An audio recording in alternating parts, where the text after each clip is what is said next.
তোমাদের সামনে test exam আছে, সো এই টেস্ট এক্সামের প্রিপারেশনের মধ্যে আমি প্রথম যে পয়েন্টটা বলবো এই নামটার দিকে নোটিস করো। নামটা হলো টেস্ট, অর্থাৎ টেস্ট পরীক্ষার কোশ্চেন হবে টেস্ট পেপার থেকে। এখন তোমার মনে প্রশ্ন আসতে পারে যে ভাইয়া আমাদের তো টেস্ট পেপার বের হবে টেস্ট এক্সামের পরে, তাহলে এখন কি করব? সো টেস্ট পেপারে কি থাকে আসলে বলো দেখি। থাকে হলো বোর্ড কোশ্চেন্স। সো তুমি যদি লাস্ট কয়েক ইয়ারের বোর্ড কোশ্চেন সলভ করতে পারো এবং তোমার বোর্ডের টপ স্কুলগুলা এগুলো যদি সলভ করতে পারো তাইলেই হবে। এখনো যদি মার্কেটে এটা নাই, সো টেস্ট পেপারের জায়গায় তুমি যেটা ফলো করতে পারো সেটা হলো সাপ্লিমেন্ট, অথবা আমাদের কিউএনএ এসএসসি সাজেশনের একটা সলিউশন বই আছে সাথে, এই পিচ্ছি একটা বই, এটুকু সলভ করলে ইনশাল্লাহ সব কমন চলে আসবে। ঠিক আছে। আরেকটা যেটা পয়েন্ট সেটা হলো মার্কেটে এখন পর্যন্ত কিন্তু যতজন রিভিশন কোর্স লঞ্চ করছে ওরা সিম্পলি তোমাকে রিভিশন দেওয়াচ্ছে, বাট আমাদের এখানে কিন্তু রিভিশন ক্লাসের সাথে আমাদের এলআরবি প্রোগ্রামে রিভিশন প্লাস আলাদা করে একটা ক্লাস আছে, সেটা হলো টেস্ট পেপার সলভিং। সো যাদের যাদের টেস্ট পেপার নিয়ে কোনো প্রকার কোনো কনফিউশন হবে, সিম্পলি তুমি যদি পরীক্ষার আগে রাতে এই টেস্ট পেপার সলভিং ক্লাসগুলো করে যাও, ইনশাল্লাহ টেস্ট পরীক্ষায় সবগুলো কমন পাবা। আরেকটা যেটা পয়েন্ট আমি এখানে অ্যাড করে রাখতে চাই, টেস্ট এক্সামে অনেকে একটা পয়েন্ট ভুলেই যায়, সেটা হলো এমসিকিউ প্রিপারেশন। তোমাদের কিন্তু প্রতি সাবজেক্টের সাথে প্রায় 25 থেকে 30 মার্ক থাকে হলো এমসিকিউ, এবং এটা যদি তুমি এখন না পড়ো তুমি মূল এসএসসি এক্সামেও ভালো করতে পারবা না। সেজন্য এমসিকিউ প্রিপারেশনের জন্য তোমাকে যেমন মূল বই পড়তে হবে, ঠিক তেমনি সেই সাথে তুমি টেস্ট পেপার মেরিজিও দেখতে পারো, এখান থেকে প্রচুর কোশ্চেন তুলে দিবে। এবং সেই সাথে আমাদের একটা বই আছে, সিরিজ আছে, এসএসসি এমসিকিউ প্রিপারেশন বুক সিরিজ।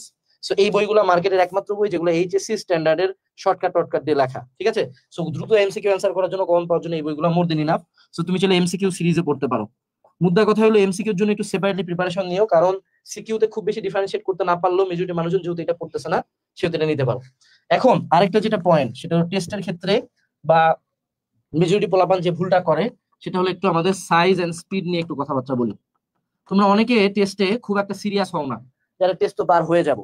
আর মনে রাখবা টেস্টে যে ভালো রেজাল্ট করে, ইতিহাস মেজরিটি অফ দ্য টাইম বলে যে তারা এসএসসি তেও ভালো রেজাল্ট করে। যার কারণে আমি বলবো টেস্টটাকে সিরিয়াসলি নিতে। দ্বিতীয় যে পয়েন্টটা বলছিলাম, সাইজ এন্ড স্পিড।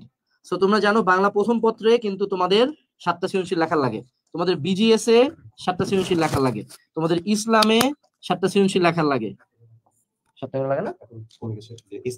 ও আচ্ছা, সরি আরে ভুলে যাই ভাই, আমি প্রতিবার ভুলে যাই। এসে কিউ আছে, যাই হোক, তারপরে স্টিল এগুলোতে ভালো লেখা আছে। বাংলা সেকেন্ড পেপারে, হ্যাঁ। তো এই লেখাগুলো কমপ্লিট করতে গেলে কিন্তু আমাদের হিউজ পরিমাণে হাতের উপর প্রেসার পড়ে। এখন দেখো তুমি যদি শুরু থেকে লেখার প্র্যাকটিস না করো, হঠাৎ করে অল অফ আ সাডেন পরীক্ষার হলে যায় হাত চালু হবে না। তো সেক্ষেত্রে তোমার এই টেস্ট এক্সামে তুমি একদম মূল এসএসসির মতো সিরিয়াসনেসে যেভাবে সাইজ নিয়ে লিখতা, যে পরিমাণে লাল নীল কালি ইউজ করতা, যেভাবে সুন্দর করে লিখতা, যেভাবে পয়েন্ট করে লিখতা, ঠিক সেভাবে লিখবা।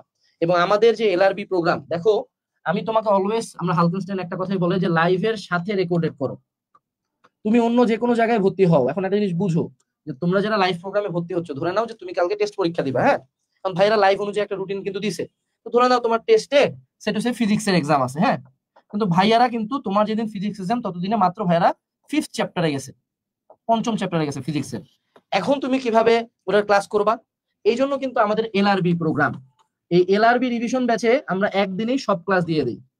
তারপরে আমাদের ফলো আপ থাকে, তোমাদের গ্রুপ থাকে, সেখানে আমাদের মেন্টররা কথা বলে, টিচাররা কথা বলে। কিন্তু তুমি যে কোনো সময় যে কোনো টেস্ট পেপার সলভিং ক্লাস, যে কোনো রিভিশন ক্লাস করতে পারো। এবং মার্কেটে আর কে কি বলে বলুক, তুমি একটা লাইন তো আমাদের শুনছোই যে হালকেনস্টাইন অলওয়েজ একটা জিনিসই প্রমোট করে, আমাদের ট্যাগ লাইন একটাই, সেটা হলো কমন আসবেই। অর্থাৎ তুমি আমাদের একটা ক্লাস করার পরে তোমার টেস্ট এক্সাম হোক, তোমার এসএসসি এক্সাম হোক, 75% কমন যদি না আসে, তাহলে তুমি আমাকে যা ইচ্ছা তাই গালি দিবা, আমরা মানে নিব। সো যারা যারা এনরোল করতে চাও এলআরবি তে এনরোল করো। এলআরবির কুপন কি আসে?